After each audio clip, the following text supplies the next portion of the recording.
I believe if you are flexible enough, you are open enough, cinema should not be what it is now. Cinema should not be what it is now. So the films we are watching now in movie theaters are more or less similar. Even art house films now, they are more or less similar. There are very few new or novel creations. So now my creation is more and more towards a museum.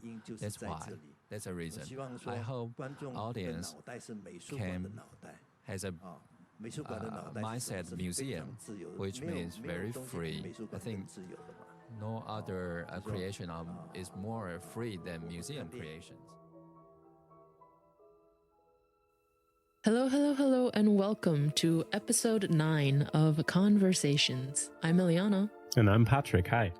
Hi. So, for this episode, I chose the Tsai Ming-Liang film, Visage, from the 2009 Cannes edition. I first saw this film at a retrospective at the Pompidou, just last year.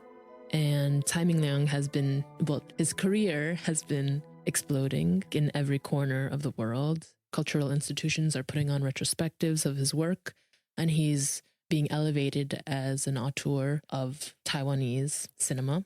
Yeah, most recently we saw him awarded in Locarno, right? That's right. He got a Lifetime Achievement Award at Locarno. And so I first was introduced to his films perhaps only 2 years ago when I watched Days, per your suggestion. It was a film that went through, was it Cannes or was it Berlinale? Berlinale. The Berlinale in 2020? 20, yeah. And it was just very sensual. And so I thought, okay, they're going to have a retrospective at Pompidou. And they showed this film, Visage, which is actually one of his lesser known films. And I was really just taken in by it. It was an aesthetic experience. It's very difficult sometimes to talk about his cinema because it's heavily fragmented and there are a lot of abstract themes, and a lot of people sometimes endearingly say that each scene can be viewed as an art piece in itself. But I chose it because I really wanted you to see this film, and I was wondering if you would be willing to give us a little bit of context of what was happening in 2009 at Cannes.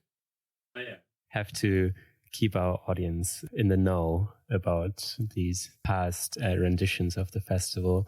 And in 2009, I would say rather a big year for Cannes. So there was when, among others, Andrea Arnold's Fish Tank played with a late work of Alain René, Wild Herbs, that I haven't seen yet, but it looks rather interesting. It looks like made by a young filmmaker, despite him, I think, at that time being maybe 93 or so very old. Quentin Tarantino's Inglourious Bastards, that doesn't need any introduction. Gaspar Noé's Enter the Void, Lars von Trier's Antichrist. So a lot of strong competitors, I think, that year. Jury president was Isabelle Huppert. Also part of the jury were Nuri Bilge Ceylan, who would later win the Palme d'Or. Same is not true for Yi Chang-dong, but in any case, Yi Chang-dong, who has had great films in Cannes, and among them, one of my very favorites, Burning in 2018, I think. Yeah, and that year, The White Ribbon won by Michael Haneke. And yeah, there again, we can talk about how these affiliations sometimes might have an effect on which film is awarded the grand prize, because Isabelle Huppert was a collaborator, of course, of Michael Haneke. But in any case, yeah, that was the main competition, but it's also notable that there were some bigger names in the other sections, right? Like in the Quinzaine that year, who was there among others, Eliana? Well, it seems like Xavier Dolan had his debut film, J'ai tué ma mère, and have this Safdie's film, which I haven't seen. I haven't seen that either, yeah. As well as Francis Ford Coppola's Tetro. Yeah. So also one of his later works, I think. one film followed that, but we are ahead of his grand picture that will probably play next year, the one that he worked on for decades and had to finance himself. We might cover that at some point. Who knows? I hope so. That maybe for next year's Cannes. Yeah, and in the Ancien Regard, we have quite big names who would now most definitely play in the competition. We have Bong Joon-ho's Mother. We have Yorgos Lanthimos' Dogtooth, Mia Hansen-Love's Le Père de mes enfants.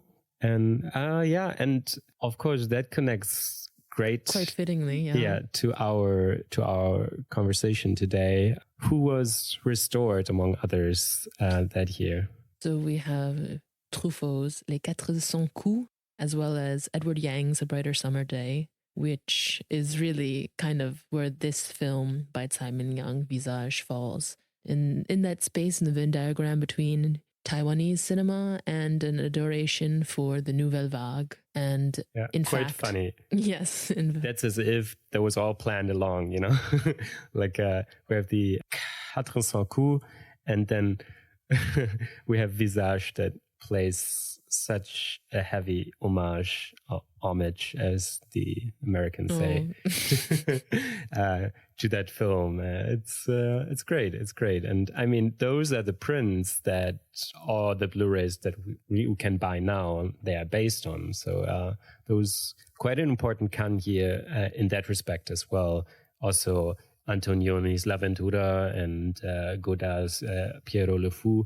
So it's I guess they all more or less entered the Criterion collection then. Yeah, I mean, when I just take a look at the lineup at Cannes in 2009, it's still incredible. I think that would have been such a fun year to go. I personally love the restorations and so much style and pizzazz from all of these auteurs. Well, what a shame we weren't able to be there, but perhaps there's still much more to come. You know, I think legally we wouldn't have been allowed to be there because I think you have to be press and then you need to be above a certain age. So I don't know if we could have even gone there.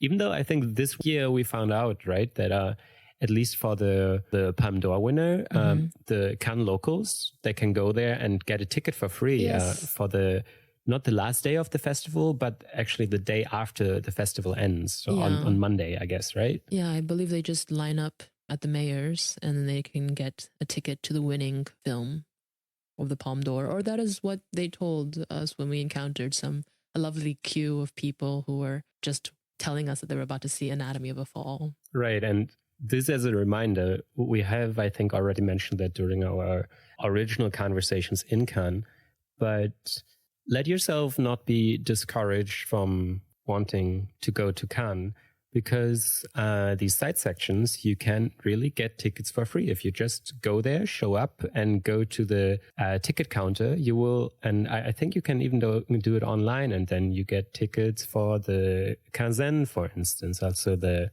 Director's Fortnight and these other smaller sections. So just don't think that you need to be press accredited or something. There is still a lot to explore, and relatively, of course, the Airbnbs or your accommodation, that's the expensive part. But if you just want to go, if you have the resources to do so, then do that. It's a nice experience.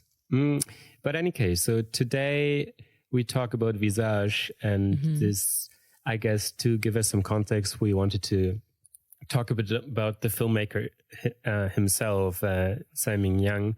And what you said earlier is interesting, that Visage is among his lesser known works, and certainly true. But when it comes to France in particular, where of course I hope we have some listeners as well, that is not necessarily the case, because Visage is so heavily influenced by the Nouvelle Vague and pays so clearly homage to it. But Tsai Ming-Liang. Who is Tsai Ming-Liang, Eliana? Who is Tsai Ming-Liang? So Tsai Ming-Liang was born in 1957 in Malaysia. However, he has lived the majority of his life now in Taiwan and is often referred to as a Taiwanese filmmaker. He originally started his career in television And he has a very strong background in theater as well. Many of his works feature longtime collaborators. When we think of Tsai Ming-Liang's films, we think of the actor Kang Sheng, and really there he has an almost ideal muse director relationship with this actor, and it's something that has spanned from the early original TV programming from 1989 to his most recent film that he's done, Days. And since doing Days in 2020, he's also worked with Kang Sheng to create some art installations. And so Tsai Ming-Liang is really a multidisciplinary artist in some sense, kind of like a Pichepong Virasetakul, a Thai contemporary. And and maybe it's worth going a bit back as well to his upbringing, because I think it is notable. He's a son of a farmer, and he got his cinematic education through his grandparents, who would take him to the movie theaters often, where he would see Taiwanese films, Chinese films, Hong Kong films. Hong Kong films in particular, they are very popular in other Asian countries, in Taiwan as well, where they would often compete with the Taiwanese cinema, and they for a long time had struggled to be on par with them. And it's interesting that he says that his upbringing was very much dominated by slowness, like how his life went on slow in a way that he had a lot of time to just at his free disposal, so he could sort of figure out what he's interested in and just explore his interests, really. And then you wonder where the parallels lie to his filmmaking that is very much in line with what people consider slow cinema. So this passage of time was really part of his upbringing, this like this awareness for that. And going to Taipei for his studies of film and drama, there was also really, he was urged by his father to do that, and was really sort of kicked out in the world. No, it's a definitely interesting blend of working class yet having exposure to the cinema world, and this, I suppose, straddling of that and how it represents itself in his slow cinema, as you say, because I find often when people contemplate about time or the passage of time, there's there are so many different ways that people theorize about what or how time is portrayed, whether it's something that is for the bourgeoisie or whether it is also in terms of things that take such a long time to do and having the time to actually waste or to spend. Right. Or if it's also considered something that is more, what's the word? That having so much time is a luxury, essentially, which is somewhat ironic given that we have also, if you portray, but we shall talk about that later. Ironic given that if you portray people who are working class, their time is not necessarily the time that they have to so-called waste or to spend, not always viewed as luxurious. So that middle ground, I suppose, is interesting in how it appears in a cinema. Yeah, and there's this background of cinema that's even apparent in his first gigs for the local stages in Taiwan, when he had, for instance, I think his first piece called, like, there are different names out there in the internet. I think there's something more specific about peanut noodles or something, but yeah, it's basically called Instant Noodle, and it's about a young boy who spends all his money on festival tickets, film festival tickets, and it's also about dreaming and dreaming about cinema. And of course, this is a theme that we will see later, is like forms a thread through his career as a director. And yeah, of course, when we talk about him, we just need to give some background, just talk about the new Taiwanese cinema. We're both, I think, we cannot call ourselves experts on that. Unfortunately, no. But it is notable that he is sort of, as with Valeska Griesebach last, he's not the first, but the second generation of a sort of movement. And this is the new Taiwanese cinema, whereas Griesebach was like the Berlin School filmmaker, second generation, more or less, I would say. And here in 1982, it's most notable for the Taiwanese cinema, the Central Motion Picture Corporation. They started to support young aspiring filmmakers. And so people like Edward Yang and this guy whose name I can never pronounce, Ho Xiaoxian. Exactly. And they were given money to experiment a bit and to bring to life a cinema that is more evocative of everyday life concerns of Taiwanese people. And I think this is also what Tsai Ming-Liang has always been interested in like the common man and the everyday life and how to capture that sense. Mm-hmm. Yeah, there's definitely a tendency for first iteration of Taiwanese cinema to tend towards understanding how the very confusing, because Taiwan is very complex in its political relations with China, as well as just post-war and the Kuomintang fights, and how it also has its own indigenous people. And Taiwan has also been occupied by the Dutch, by the Portuguese, and by the Japanese. And so we can see that perhaps in certain areas, so following World War II and Japanese occupation of Taiwan, which inevitably gave it its stronger educational and transport infrastructure.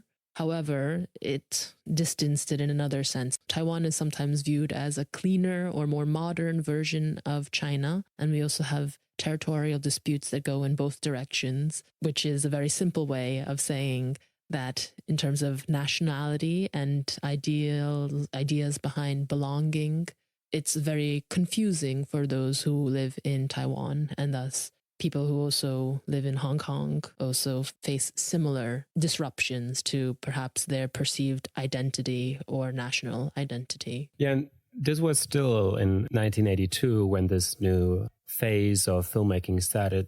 Those were still years where the political landscape was rather unstable, right? We are working toward democracy here, but that wouldn't really be established until 1996. So all these years are still sort of, it's an experimental ground almost that is also reflected in the filmmaking. Mm-hmm. And it's very interesting because then we have different ways. I mean, Ho Xiaoxian is known for his period pieces to a degree. One that I really like is called 3 Times, where we see different iterations of the same actors who play a couple in completely different time periods. But we sense this dependency and this desire to break free, but also this impossibility of doing so in the relationship. Yeah, and I think period pieces, of course, they are always somewhat like impossible, right? You want to capture a time or a zeitgeist that is doomed to be wrongly depicted or falsely depicted, misleading. But of course, it's always interesting to see how people look at these times. And I think when we talk about this new Taiwanese cinema, the very first film of that movement is In Our Time, mm-hmm. and made by 4 directors, among them Edward Yang. Mm-hmm. Of course, this is somewhat presumptuous, right? To say like in our time, like who are we? Who is talking here? Mm-hmm. But it's also, I think, an honest attempt and a sincere attempt to get at something, to get to capture this moment in time. And just the word time seems to be so crucial for these Taiwanese filmmakers, especially also to Tsai Ming-Liang and his project. Mm-hmm. And it's very intriguing. I mean, I really do. This has made me want to explore Taiwanese cinema more, because it's very clear that each auteur also has a very different way of digesting their time. I think Ho Xiaoxian is very good at creating atmospheres. Edward Yang takes an observational approach that is very witty in terms of dialogue and just situations. And I would say that Tsai Ming-Liang, he's he pushes that entire idea of what inner time means by placing absurd moments that get to the crux of perhaps what is actually just something. He does the whole entire, okay, we're going to look at something over here that is not necessarily a part of one's natural lived reality, but just makes sense in its absurdity to speak to the natural life of how someone might interpret their day-to-day actions and to bring reason to it. Or that's at least how I see it. If that makes sense. Or yeah, and really perhaps getting rid of all unnecessary narration, right? It's really rather a cinema that is devoted to the moment than devoted to an ongoing narrative experience. Right. And of course, these outlines or this delineation of a sort of continuation of the first and the second generation that only leads you to so far, as so often with these classifications, or because, of course, Edward Yang and all the others, they would continue to make films in more recent decades. And Ang Lee as well, who's also more a part of the second generation of new Taiwanese cinema. Certainly the most successful, just commercially speaking.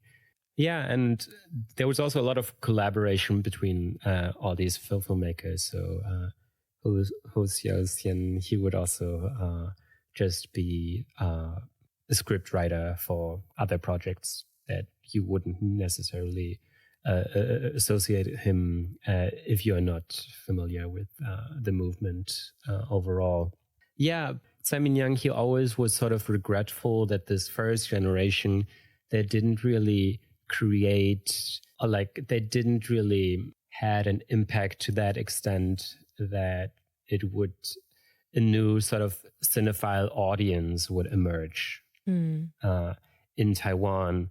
And I think he did a lot to sort of nourish that cinephilia. He would, for his own films, he would sell on the streets his own tickets, even after being fairly respectable. He would be on the streets in Taiwan and sell stuff. I mean, he's also just he has experiences in selling stuff in general. I think you can, in interviews, he tells that he sold different things just as a street vendor, right? I forgot what exactly it is, but in one of the films we saw by him, it's also about a clock vendor, right? Right, yeah, a watch vendor. What time is it there? Exactly. Yeah, and then in 2000, he also established his own production company to be more in control of the distribution and the production of his own films. So since then, I think all his films have been produced by his own production company. And there we can also see that his collaboration with his muse, Kang Sheng, has also transferred into other aspects. I think into other working aspects, because I was watching Afternoon, which is something that was made in 2015, which just features Tsai Ming-Liang and Kang Sheng talking in their new abode. They essentially, around that time, decided, after Stray Dogs came out in 2013, that due to impending health concerns, both on Tsai Ming-Liang's behalf and Kang Sheng's behalf, Kang Sheng has a bad neck. Tsai Ming-Liang, I think he has, in recent years, developed a type of anxiety-like attack or syndrome, and they lived together in a mountainous region in Taiwan. And it was a very interesting sort of both interview and presentation of the two. I think there are a lot of rumors often about the type of relationship that they have, and none of them, and Tsai Ming-Liang was trying to dismantle some of these, as well as just talking about, no, when people see us, they only see us going through the festival circuit. They just think that we are, and I I am a director and you are my actor. But really, our relationship goes so much beyond just that. It's quite endearing to see this interrogation also and how different the two are. Should I continue or no? No. I also heard about that film, and I would like to see that, because I'm just into that sort of stuff. People just talking at a table. I really like this film. What's that called again? My friend Andre.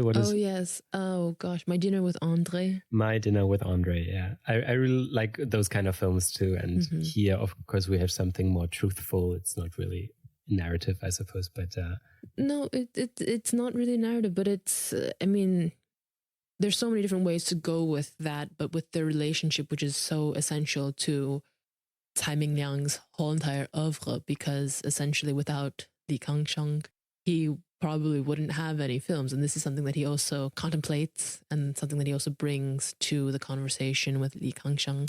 Yeah, and it seems it's often compared to Truffaut and Jean-Pierre Léaud, but I think this might go much deeper, right?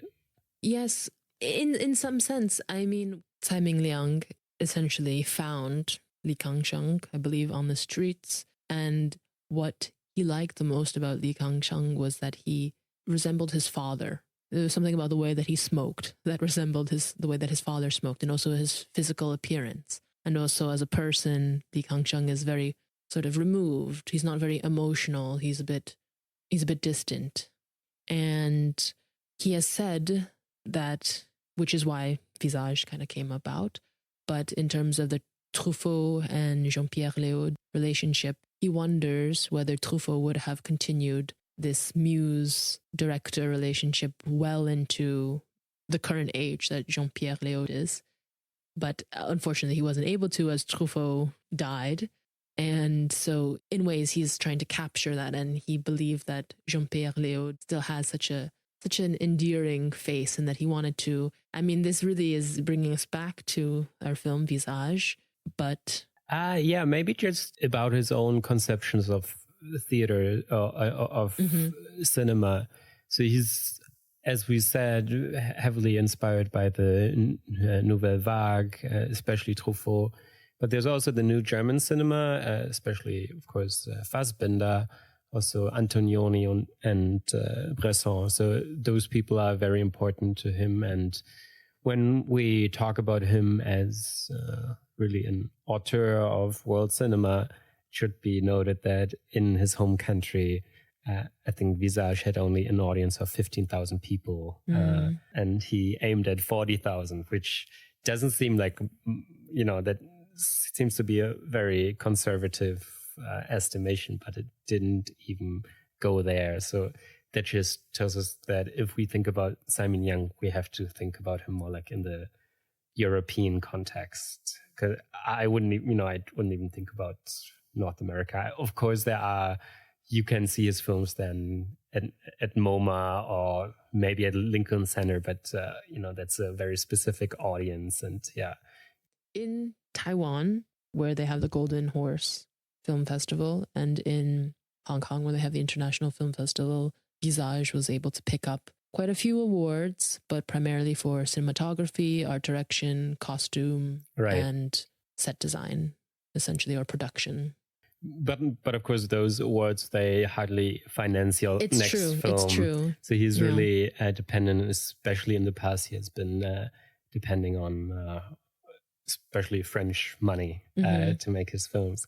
But one last thing about Tsai Ming-Liang, and then we can transition to Visage, is that he's really on this intersection between cinema, theater, and the museum, basically, as a space of exhibition. And he is skeptical about the traditional cinema as like the cinematic apparatus, as it is called in cinema theory. And he is rather of the opinion that this old notion of the dark theater as a collective space, that this sort of has to go to save the films. And yeah, that's why certain films and the video installations of his, they were shown in different sort of settings, as Visage as well. I think Visage was shown in the biggest, not traditional theater, but in a big new center in Taiwan. And this made people perhaps reconsider how a film is to be presented and how to see films in new environments and settings. And yeah, I think he always thinks about the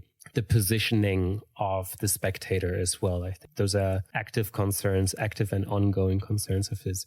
Yeah, but perhaps, Visage, let's go into it. Yeah, no, I mean, that's very interesting, because I think also I've heard him say that he sees the act of filmmaking not to be that undifferent from the act of watching a film.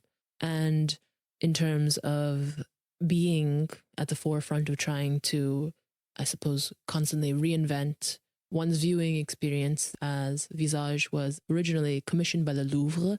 So we're in 2009 or 2005, actually, that the project was first proposed. The director at the time of the Louvre is in charge. I can't remember his name right now. It's Henry Loyot or Loyot. Sort of, yeah. He's in charge of starting a handful of different campaigns in order to try to reinvigorate the population of people who would come to visit the Louvre. I mean, we have the expansion of the Louvre happening, Louvre Abu Dhabi, right? Starting around the 2009 time, or a little bit earlier or later. And I don't know about that, but I do know that that the painting that inspired this film that we talk about, that this is currently in Louvre Abu Dhabi. Okay. Yeah. That's a nice little fact. Yeah. If you are interested in this film, please go to the Louvre Abu Dhabi to go see the painting. Nothing easier than that, yeah.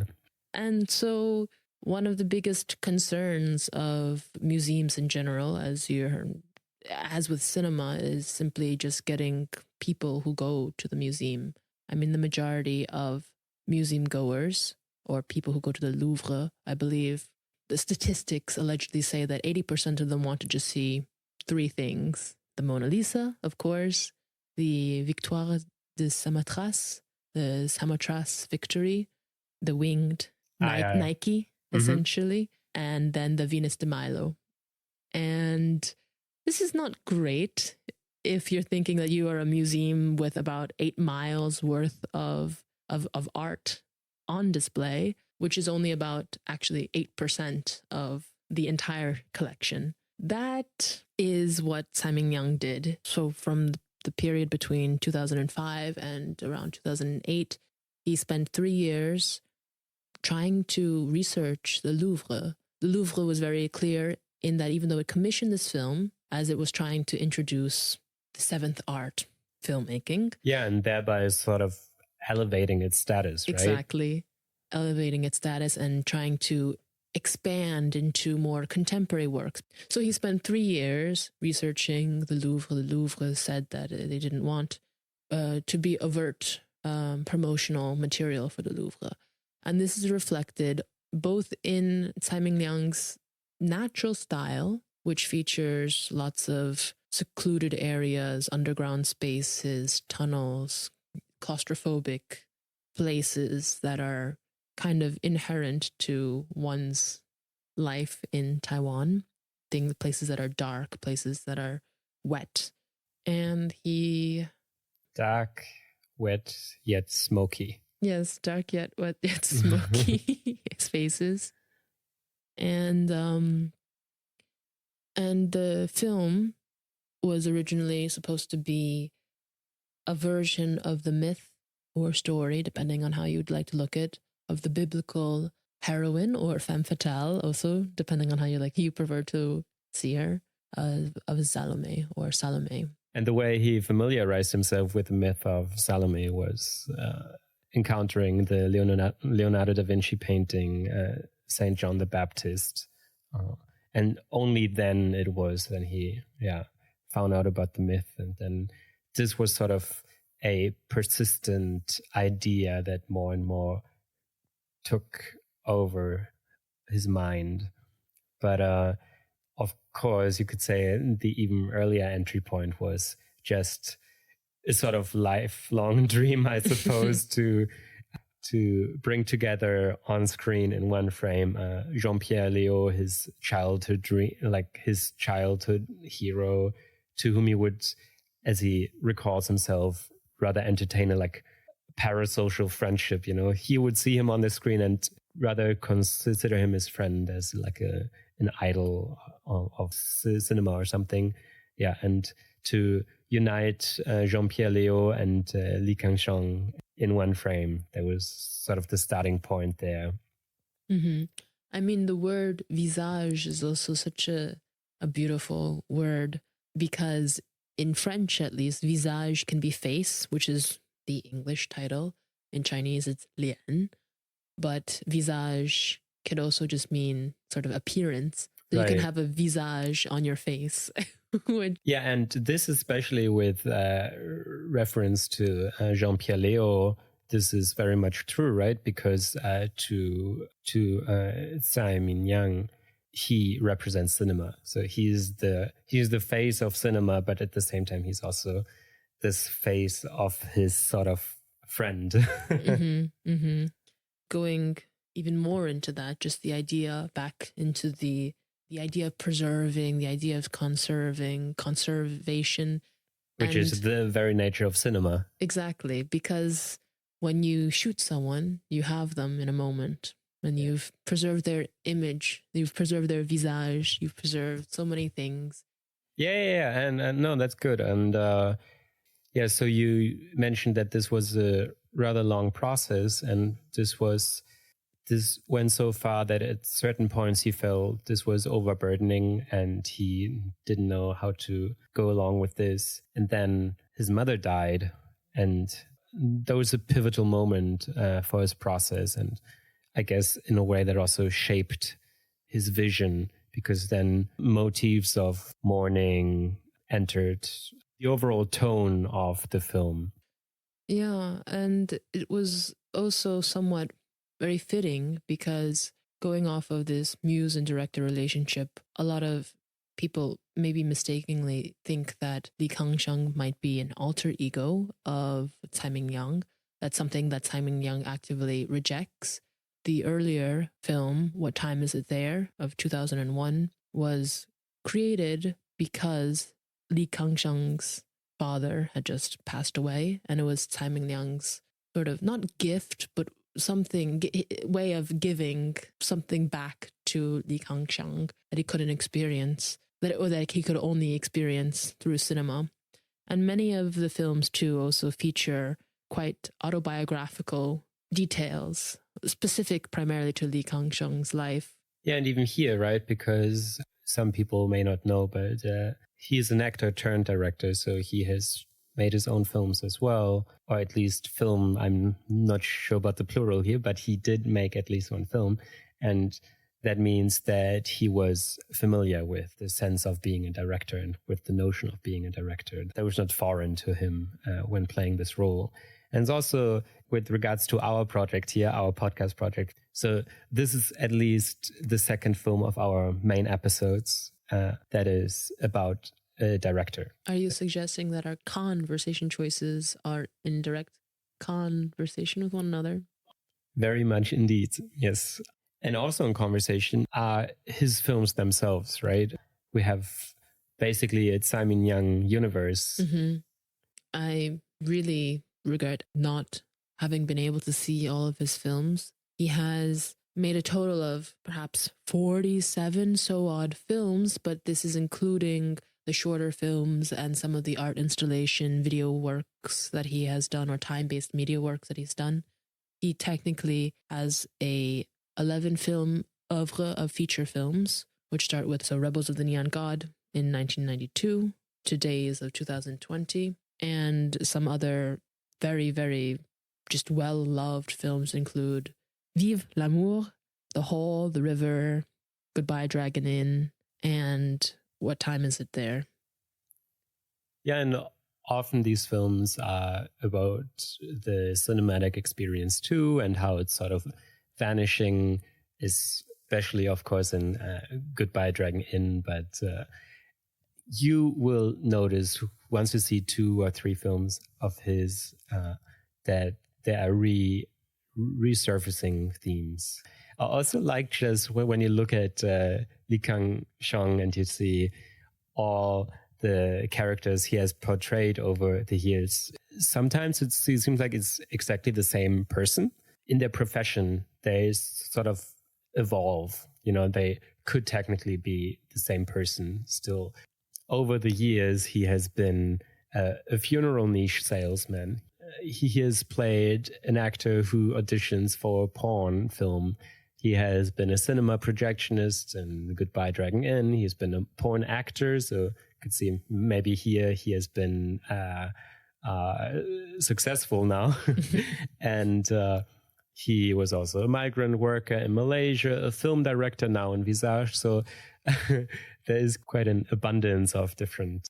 I was just still thinking about the other things that you're saying and going off of the universe and how Kang Sheng's actual home is often the set for the films. Yeah. And the actors that portray his parents are often the same actors as well.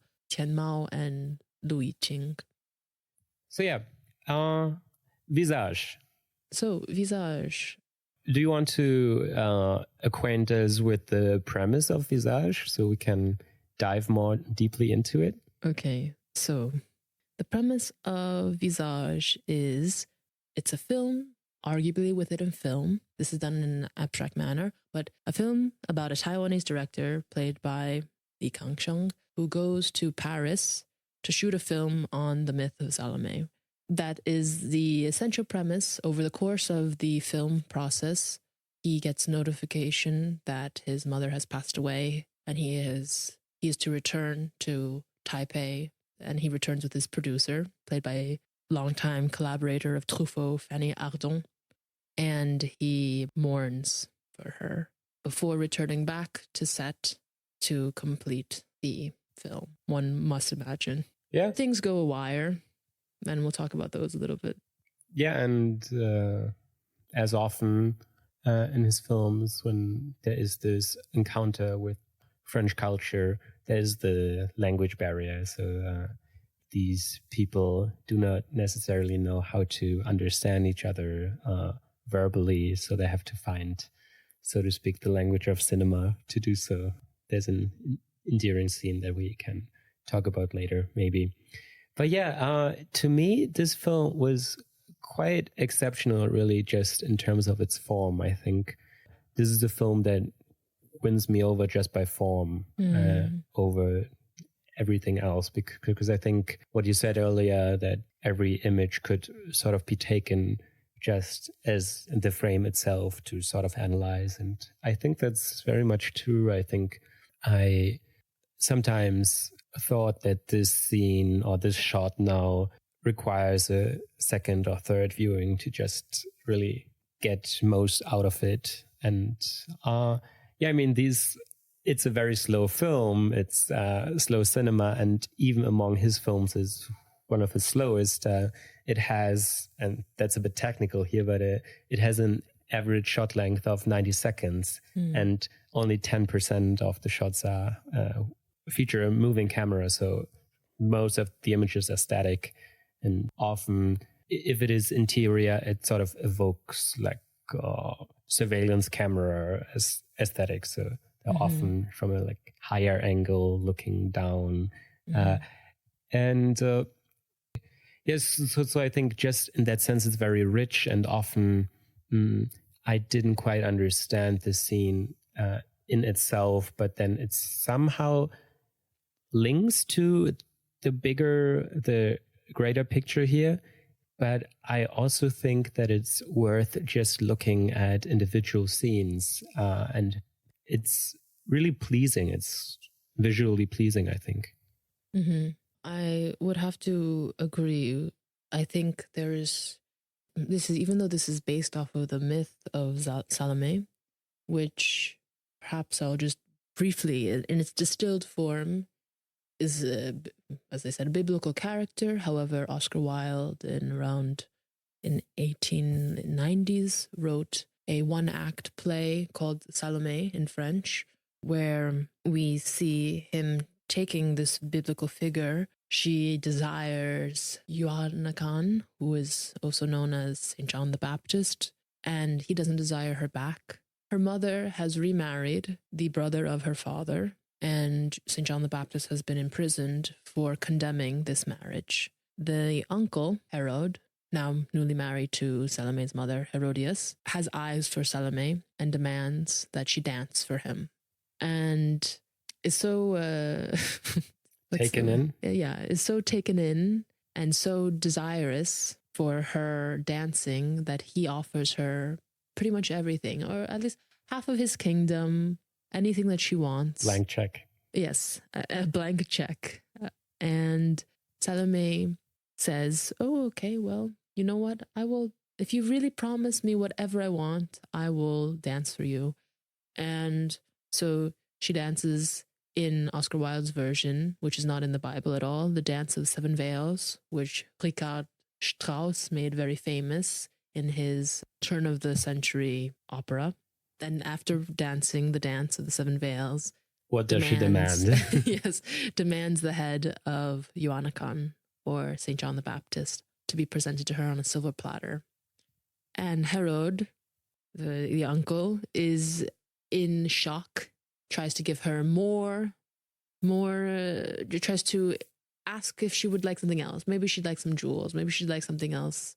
Will work. Nothing will work. There's no compromise. And she insists that she wants the head of St. John the Baptist. And thus she gets it. And this story innately is about desire and misaligned desires, I find. And that's the thing that Tsai Ming-Liang is able to capture again, because his cinema often is about desire, disconnection, alienation, claustrophobia, whether sensual. There are often these sensual takes just with food or items of food that engage one's senses. And in the story of Salomé, Salomé desires something that she cannot have. And when she finally gets it, she realizes that it's not exactly what it was, perhaps, that she desires. The first remark that she has is, oh, you're so cold, as she's holding the beheaded St. John the Baptist. But she also has this idea too, but I have kissed you, I have desired you, and now I finally am able to lay my lips upon your lips. Even though your face, your body is not there and you are cold, I have been able to conquer you. And there are other things that could be talked about if one wishes, in terms of, she then says that her virginity is lost, but this is something that can all be interpreted and reanalyzed in a different context, which I also am very curious to see how this works in Tsai Ming-Liang's version of this. I don't even know how you view it. I personally think that he's taken this myth, this story, and he's completely torn it apart, which I think is for the better, because he's reconstructed it in his own way. Yeah, it's a bit like Angela Schannelig's music that played this year. I think that comes now to North America at TIFF. But yeah, that premiered at Berlin this year, and there she also took the myth of Oedipus, but only reduced it to sort of fragments that you can still sort of recognize, but she predicates our knowledge of the myth and of the text. There are only little hints to the story, but now she's trying to maybe thereby create a more active viewing experience that we have to connect the dots ourselves. Mm-hmm. Like you said earlier, there is no absolute logic in seeing this narrative, as I believe the original film was even to be called Salomé, but luckily and probably ideally the title was changed to Visage, because I think that is also more apt for the film. Yeah, there were so many different versions, I think, of this. There was also a version where Kang Sheng would again play a street vendor now to sell Eiffel Towers. Oh, yes, little Eiffel Towers. Yeah. Thus would meet Jean-Pierre Léaud. So yeah. And yeah, I think it took him such a long time to figure that out. But I think it is a great choice of him not to show us again and again these like grand halls of the Louvre, even though he does as well with this one bigger shot there, I suppose. But it's really more about the underlying structure that no one ever gets to see at the Louvre, like the pipes and the technicians' rooms and what have you. It's really, I think this is exactly, when you think about this prerequisite that this should not be an advertisement for the Louvre, it really isn't, right?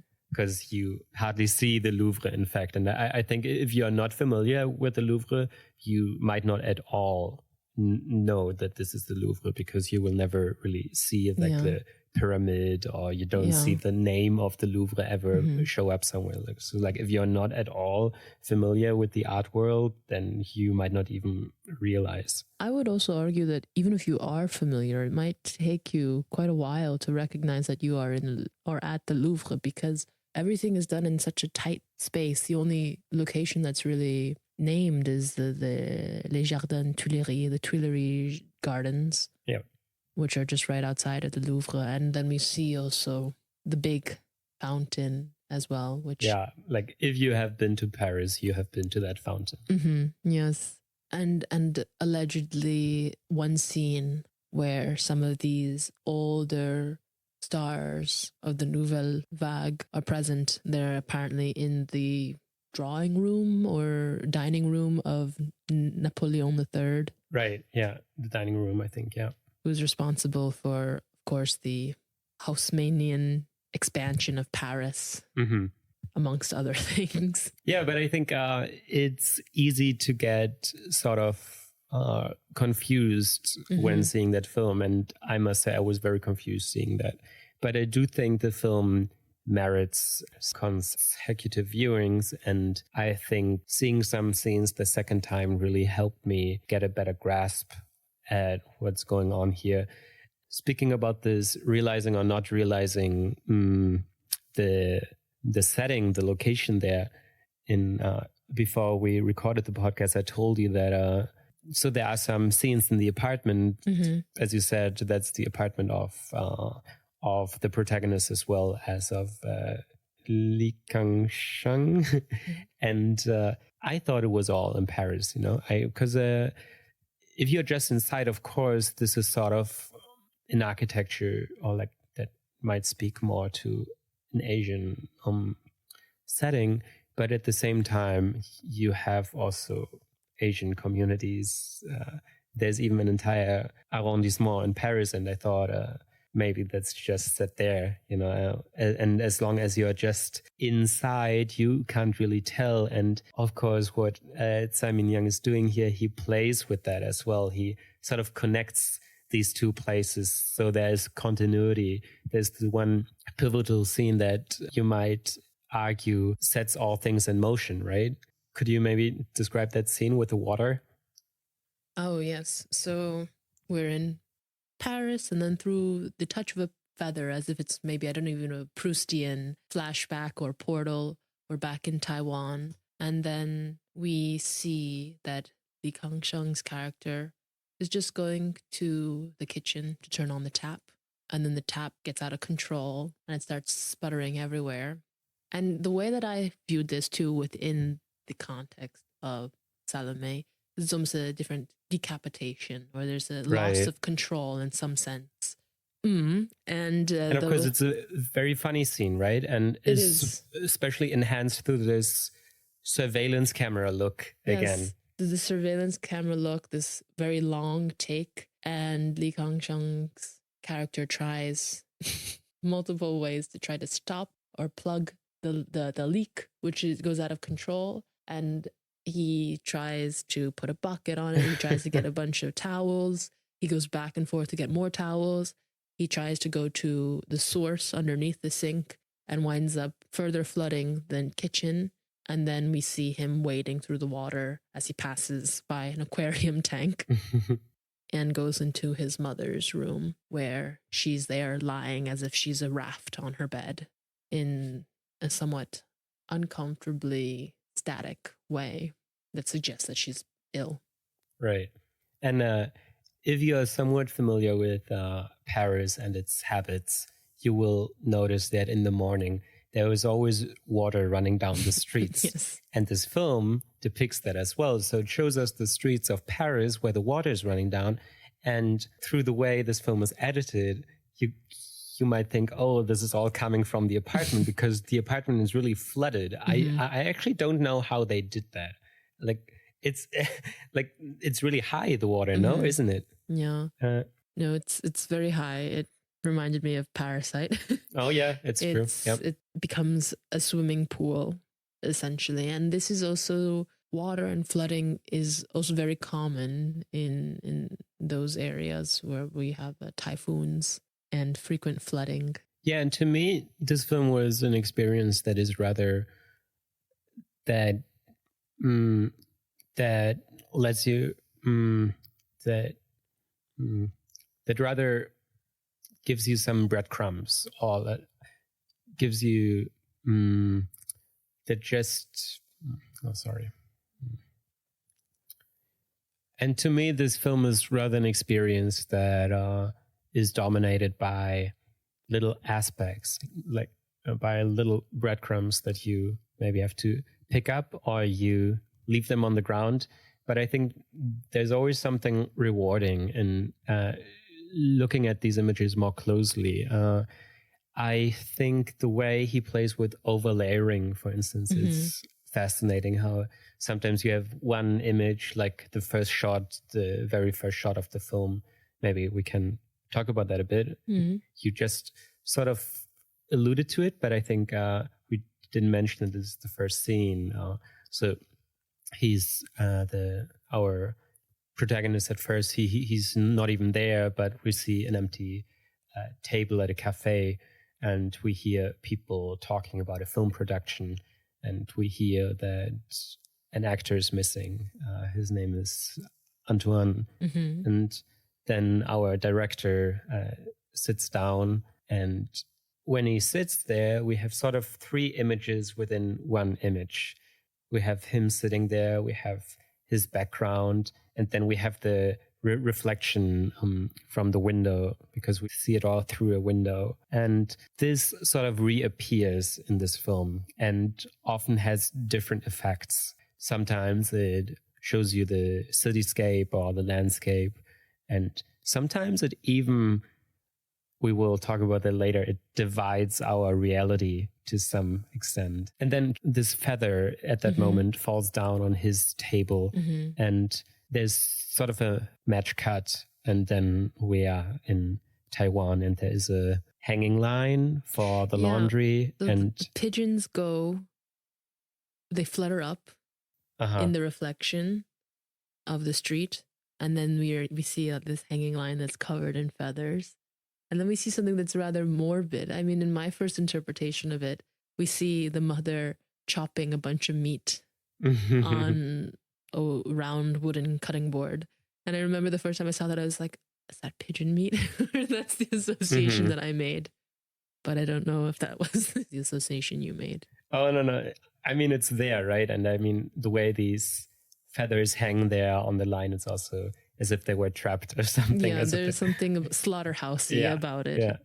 But speaking of this meat mincing, this is also great because, so as we mentioned, at some point the mother dies, and in a later shot, we see him hearing how his mother is mincing the meat. But later, once the mother has died, he does the action now. He minces the meat, and we see the mother, who's supposedly lying dead in her room. She is revived, and she gets up, leaves the apartment, even has little luggage with her, and leaves the apartment. And I think this is very endearing if you pay attention, really, because now he's also forced to do it himself. And it's sort of this connection between the two. Mm-hmm. Yeah, there's a strong belief in ghosts and in the afterlife, taking care of our beloved relatives who have passed away. And also Truffaut, right? And also Truffaut. Truffaut's ghost is in here as well, right? Yeah, and Truffaut's ghost is in there as well, in a sense. But I thought it was also quite endearing to show this, since we watched Visage first and then we saw What Time Is It There? And in Visage, it all sort of makes sense in terms of feeding those who are deceased and inviting them to the table to just have a nice last, or not even a last, or just have a meal while they're in transition, I suppose. And how this also is very much a part of Asian cultures where people don't actually talk most of the time, but they just beckon their family members to come and eat, or they wonder whether they have or haven't eaten yet. And so back to the ghost of Truffaut, there's an altar that's set up for the deceased mother. And this is going back to what you were just talking about in terms of how the framing is very interesting, because I think since we're so familiar with the space, he uses the space being Li Kangsheng's actual home in many different ways, but he frames it as if you could, and this could also be said of the Louvre as well, as if you're just seeing it for the first time in different variations. You're familiar, yet it's still novel.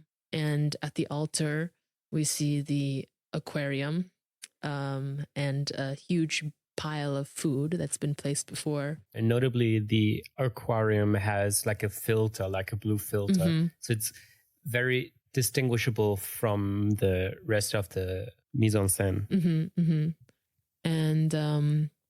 And then we have the producer who has followed Xiao Kang, the director, back home for the funeral of the mother, who's just sitting there rifling through a Truffaut coffee table book. Right. And eating the offerings, which would be considered sacrilegious, but it's quite comedic. And she's joined through audio and a hand that comes through the frame to eat with her. Right. And there's this sense that I find could also lead to another conversation of just Occident, Orient. I don't know if we really want to tackle this, but I find it's quite unique, just the idea of being invited by and commissioned by the Louvre to make a film and to engage directly with French cinema, French great cinema, the older generation of actors that are no longer being filmed or have as much attention, especially Jean-Pierre Léaud, and finding that space of conversation between what it means to visit the other country and to be imposing one's cinematic style or one's culture or one's reference points, while also still paying homage to them and still also looking at them and saying and parodying them in some sense. I don't know if you got that sense from the film, that there was just a sense of alienation to the place, but also great appreciation, as if one couldn't necessarily understand this culture, these French people. What are they doing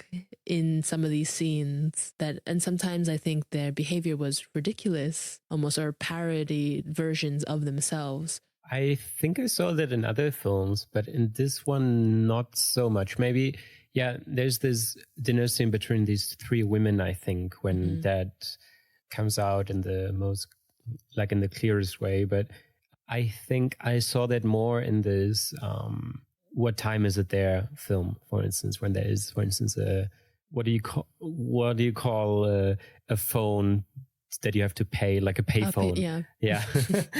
Oh my God. Yeah. When there's a payphone and there is there are two payphones right next to each other, and there's this French guy who speaks, who screams in a very cliche way so loudly that our protagonist just backs off and leaves. But no, here I don't know. To me, it rather seemed homage. It's funny because I would say that the scene where the producer is in the basement or in some storage area and they're looking for the stag was also similar, because she's on the phone too. Right. And she's also, what is she saying? She's saying, "What do you mean you lost the stag?" Well, why don't you go find it? Well, what's its name? Zizou? But is that Call it. You think it's very French. But is that so French to you? I don't know. That seemed very universal and even like film-like to me. You know, like there's always something missing on set. You always have to make sure that on time everything is where it's supposed to be at. But I think it was more the absurd reality of, the stag is missing. What's its name? Zizou. Call it.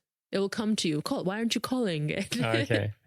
Okay, I don't know. But it's in any case noticeable that it's called Zizou, right? Like a national hero, one has to say in France. Zinedine Zidane. Oh my goodness. Zinedine Zidane for the people who are not so into football or soccer. Yes. If you like. But just still staying in this one scene with the aquarium, I think we didn't really speak about its significance. What kind of spheres are divided here? I think it's a very important scene as well, no? I mean, it's one of these scenes where the living and the dead, or the presumed dead, coexist. One of these things that I obviously have a very soft spot for some reason. So do I. It's a bit like Uncle Boonmee-like, no? Yeah, it's a bit Uncle Boonmee-like, definitely. And it's really just so simple the way the camera divides these rooms. Like the deceased mother, we see her through the blue aquarium, and on the other side we see is it the producer or? It's the producer. Yeah. And just so simple, but it's really the language of cinema that you, without any explanation, you sort of get it. You sort of get what's happening here. And part of that scene is also that he has this sort of revelatory filmmaking that you often see something, but then the scene goes on, develops, and it turns out to be a bit different. So it's a very minor detail, but it's rather like, it's these apples that look perfectly colored, perfectly shiny from the outside.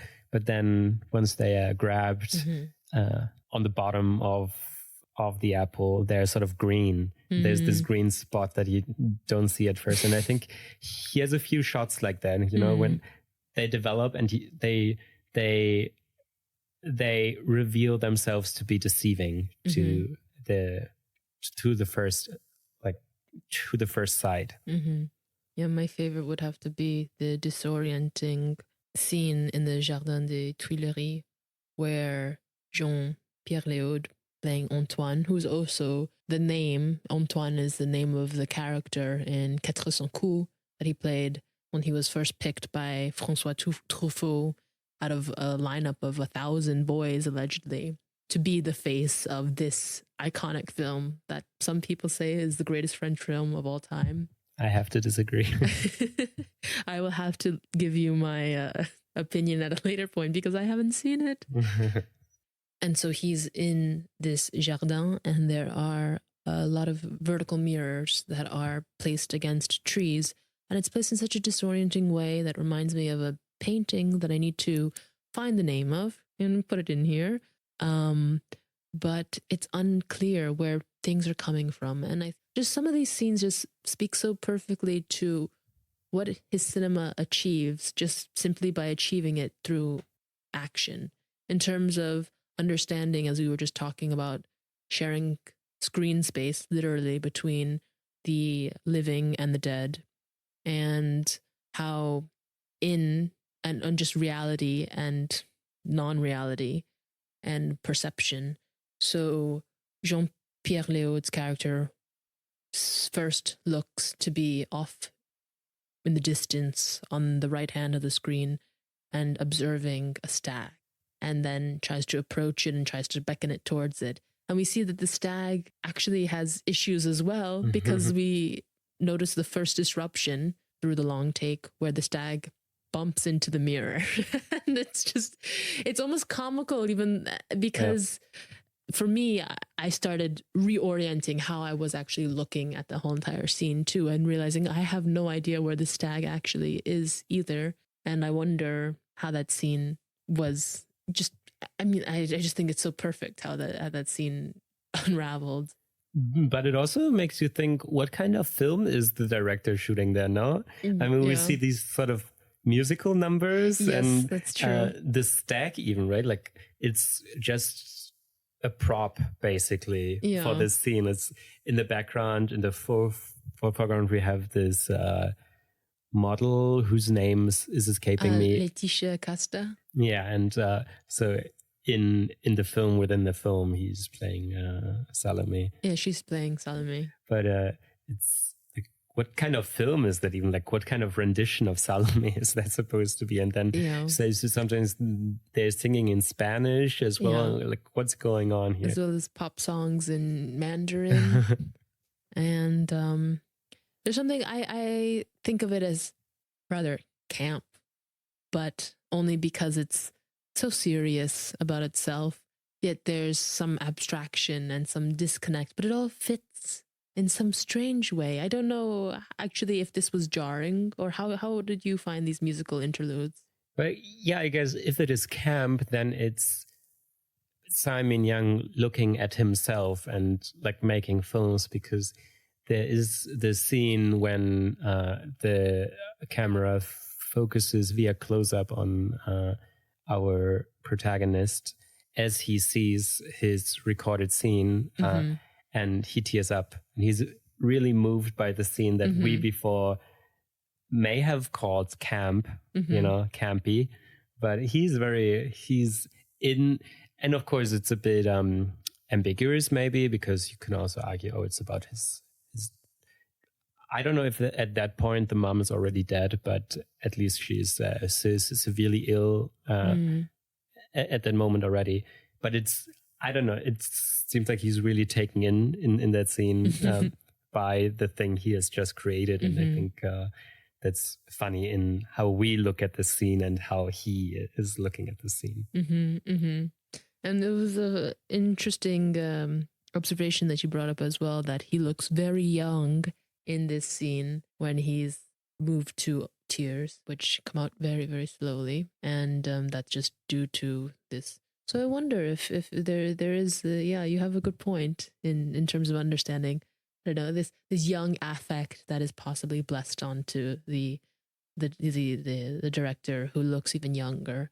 And I find that in another scene as well, we have these almost hilarious moments where the model skin does not look natural enough, and where he wants to alter the look of her skin to make it look more like jade, and to make it look colder, and to make it look translucent. And layered with the fact that she was lip syncing a Chinese song, somewhat amusing. And this is where I wonder, where the satire or the poking or the parody, where does it begin in terms of all the films that have come from the West, which feature perhaps Asian face?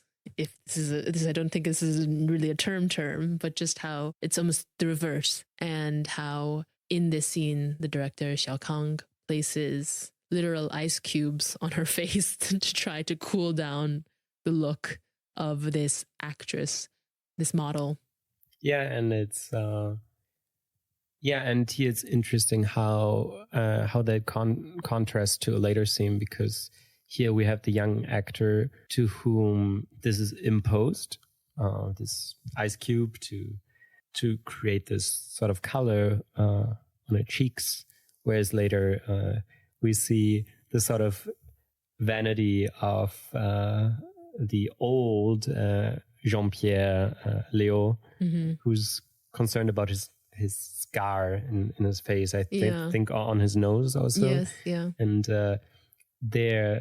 I think here is rather one of the more beautiful lines of this film, where the makeup artist tells him that rather than trying to hide these things, she tells him that it's better to impose on what we have than trying to hide it. And I think this is one of the more beautiful lines in the film. Are there other things that you think we should still talk about? I think there is a lot, but are there something that we should not miss? If we haven't already talked about it, but perhaps we've touched upon it, just absurdity that acts as an undercurrent to all of Tsai Ming-Liang's films and his filmmaking process. I mean, one that I particularly liked in this film visually was when we see at some point the model. Well, there are just so many episodes. I mean, we haven't touched upon the taping. Of course, yeah. And one of the rather more mysterious parts of this film, I think, is there. So there is the actor of Salomé who has this obsession with taping off the light of a room, basically. So taping the windows. So not only her room, but thereby what we see becomes darker and darker until blackness, really. And this is something that is picked up from an earlier Tsai Ming-Liang. I don't know if it recurs in many other films by him, but certainly in What Time Is It There, it plays a crucial part as well when the mother is doing it, so to sort of accommodate the return of the soul of the father and her husband who has passed away. Here, tell me. Because the mother says that the husband or the father is afraid of light, and thus he's not going to come home if things are too bright. Here it's sort of more enigmatic, right? Could you come up with a theory on this taping? The way that I saw it, I mean, when I first saw it, I thought it was just very beautiful, very simple and very beautiful. There's a futility in that action, in this very simple and mundane action, and insistence that one take a pane of light and they make it dark. And I think if we are only to see a few seconds of this action, there's nothing much to it. And it's perhaps just a little trick, or it could be understood as this is what one does on set. They need to obviously play with lighting conditions in order to achieve the best circumstances to continue filming. But for this, it resonated with me as just exactly what I just said. It just is this absurd action that we must take. Perhaps there is too much light. And the way that she even does it too, with there maybe 3 or 4 episodes of her using black tape, twice on windows or 3 times on windows and once on a mirror, where she actually destroys her own reflection, which also plays with the whole entire decapitation theme. Yeah, and also with this, I don't know if you can call any scene in this film pivotal, because they all seem to be capable of assuming meaning, but there could also be, just one scene among the other, as if Tsai Ming-Liang defies hierarchies here within the narrative, perhaps. But later she warns the director, who now, it seems, has become his own protagonist as well, as if these things collapse later, as if the narrative of Tsai Ming-Liang and the narrative of the director sort of collapse. Then she demands him to look at her.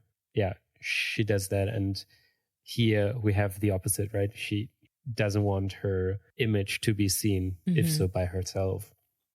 Yeah, the thing that I thought of there is just this line that I'm altering in some sense, but just the director lets themselves be taken by the object of direction, and that in this moment it's unclear who was the actor, who was the director, as you said. And I think it was really rather enchanting visually to see the progression to how the actor starts to refer to Xiao Kang as if he were also just Yuanakan, John the Baptist. And then that continues into the final, what one would think is the culminating point of decapitation in the story, which is the one that's depicted in all paintings that one sees in certain galleries, Even though here the myth itself collapses, right? Because the decapitation falls together with another pivotal scene of this myth, which is the dancing scene. They all come together at this point, which is certainly a creative liberty. And in good taste, literally, with food, which elicits a different type of sensorial, perhaps, empathy. A can of tomatoes, a large can of tomatoes, is opened and splayed on top of a bunch of oils. Yeah, like PVC foil or a clear, thick, transparent foil that is placed as if one is going to get a haircut around the nape, but and front side, like a bib, an enormous bib on Xiao Kang. Well, he lies in a bathtub. Basically immobile. Right. And this I think is so important for this slow cinema project, that we see how this is done. We see how she splays the tomatoes on him. But once the can is moved out of the frame, we forget about that somehow. And we more and more ignore our knowledge about the fiction of this and believe the fiction to be true. And I think this is what the ongoing of time sort of manages to do. It lets us forget about these things and be more immersed into these environments. And I think it's all done through the gaze and that suspension, and that whatever or however depicting one's desire is, and how vague that can be in general, but then also in cinema, just the intensity with which he looks at the actor playing Salomé is just in the same way that we see instead now, in the same way that we see him looking with that similar intensity when he's moved, the scene that you spoke about earlier. We see that still replicated, but they share the frame as we are behind, also observing this, as if we too are the audience, which further reinforces this collapsing. Yeah, and toward the end of the film, we have this motif seized up again about floating. We see this man on this raft floating through an underground tunnel of what we must expect is the Louvre. But I mean, we never really know, but I guess we just know through our knowledge. And so as this sort of continues, it's in keeping with this idea that our protagonist once flooded his apartment, then the water went down the streets of Paris, and now we are in this underground tunnel, as if it has all expanded and further expanded and further expanded. And now it's actually like water canals, basically. And and I guess just the image of the floating person is something that will sort of stick with me when I think of Tsai Ming-Liang, because he has created cinema that is so much about this like dreamy state of mind. And I think floating is the perfect translation into image of what this could look like. If you think of a dreamlike state, this is very much floating to me. Yes, I think that works in so many different ways, because even when we think of what it is when we watch a film, one is stationary, one doesn't move, but the things in another sense, who you are floating, perhaps in your mind somewhere else. I think another thing that he does often is play with walking, and to go off of the dream thing. I mean, one of the titles of the films that go off of the dream, a title of one of the films that he's made is I Don't Want to Sleep Alone. And I think that features in very intimate ways in his cinema in terms of entering these moments of, I mean, I'm just going off the title alone, but just being accompanied as you enter a dream state or an unconscious state, which we see the producer doing in Visage. Right, and Jean-Pierre is also depicted as sleeping. There we don't even know if, well, what we see in the background, which is this sort of musical number, if that is what he's dreaming in that moment, or if that is actually part of this film within the film. It's quite interesting. And when you mention other works by Tsai, it's of course also It's a Dream, this film, this 3-minute short that he made for the Cannes Film Festival for its 60th rendition, when 33 directors were asked to produce a short film of, I don't know, maybe up to 3 or 5 minutes, and it was all composed into one big work. And this one, again, so It's a Dream, and what do we see? We are in the theater that I think we know from Goodbye, Dragon Inn. It's the same theater. And this short film was later also expanded to an exhibition that was shown in Venice at the film festival, where they actually flew in the seats of the cinema to have this immersive experience and have actually the audience to be active while being in this cinematic environment. And just to wrap it up, I think it's very lovely what he does often just with the mind and the body, and how the mind might still be very active even when the body is immobile. And when the body is called into movement through walking, which is another part of his artistic practice, he often features Xiao Kang wandering or walking through streets or enclosed spaces, or just in general, just long takes on walking. And it's a completely different way to explore a space, to activate a space, and to discover city margins and forgotten places. And also to build on our knowledge of these places as well. Yeah, exactly. And I think one can also make the argument that in our current fast-paced, modern, high-tech world, what is walking? Walking is such a strange yet sometimes necessary oddity. Why choose to walk when we might have a bike, when we might have a motorbike, when we might have a car? Less necessary, right? Exactly. And to engage in that is almost like a rebellious act. Yeah, I agree. And I mean, there's a lot of philosophy about just the act of walking as well. I think that brings us to an end of this film. And I must say I'm very happy that we talked about this. I think really one has to come with an openness to this film, because I think it's not at all inviting. It's certainly one of his lesser known films. It's less accessible. Yeah, I'm happy that we watched this, because like I said, originally when I saw this film, I thought, I'm really curious to see what Patrick will think. And I'm very happy to have gotten the opportunity to force you in some way to watch it.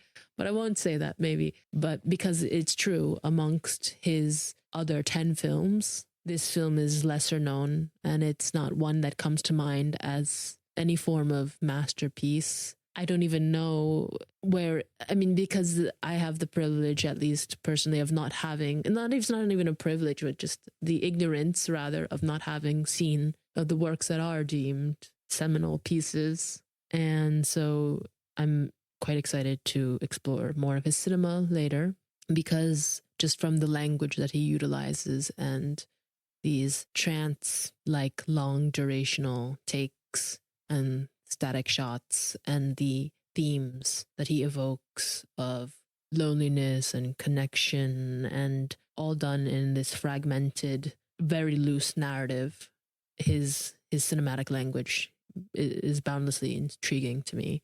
Even though it's true, it's very difficult to watch his cinema for those very reasons, and one needs patience.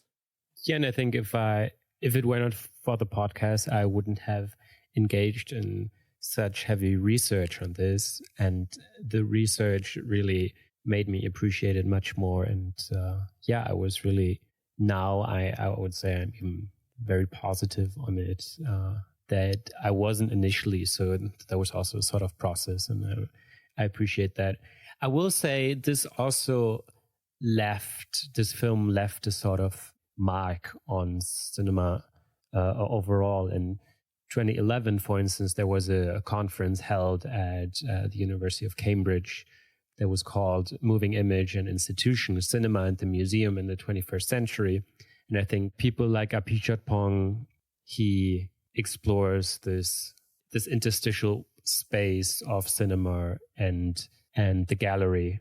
And I think in the future we might see more of that as well, of his video work as well, his video installations. And I'm really looking forward to this. I think he's one of the most fascinating, most interesting filmmakers that are alive. Mm-hmm. Okay, and is there something else you want to say on Tsai? Just on that note, it's very interesting just when we think about the language that we use.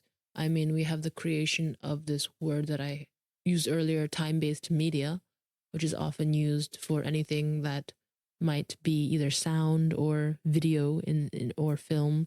But there is a differentiation between what is video art and what is film, and whether film is actually an art. So I wonder if that will be changed or altered or collapsed. But for Tsai Ming-Liang's institutional career, it seems that, in fact, Visage was quite pivotal because it did launch him into more institutional works and more works that have been shown in institutional settings or gallery settings, as well as more commissions. Does quite a few film festival commissions as well. Yeah, and this sort of, I think of these sort of categories in which we think they become more and more bridged. They are more and more bridged over time. On that note, yeah, maybe before I reveal, as is tradition in this podcast, the next film we're going to talk about, I think just for all of you who made it up to this point, we should say that there will be a little break now because I will head to Venice. I think you will also see a bit of the Biennale this year, of the Mostra, as they call it there. And that won't allow us to record another podcast in 2 weeks.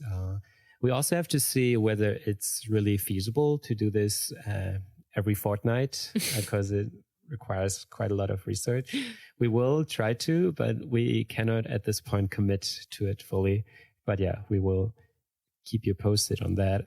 So, and the next film I am going to choose is, and this is sort of nice because we had different decades now, and I am in keeping with that tradition.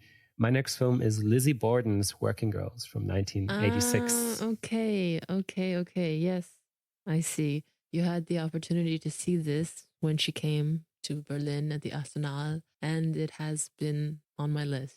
Yeah, really, I'm interested in films about sex work as well, how this is depicted, and this is one of the rather early ones that pursue sort of realism of that work. And yeah, I'm really looking forward to talk to you about it. So yeah, thank you so much, Eliana, for doing this with me, and I'll hear you soon. No, thank you too, Patrick, and see you after the film festivals. Bye-bye. Ciao.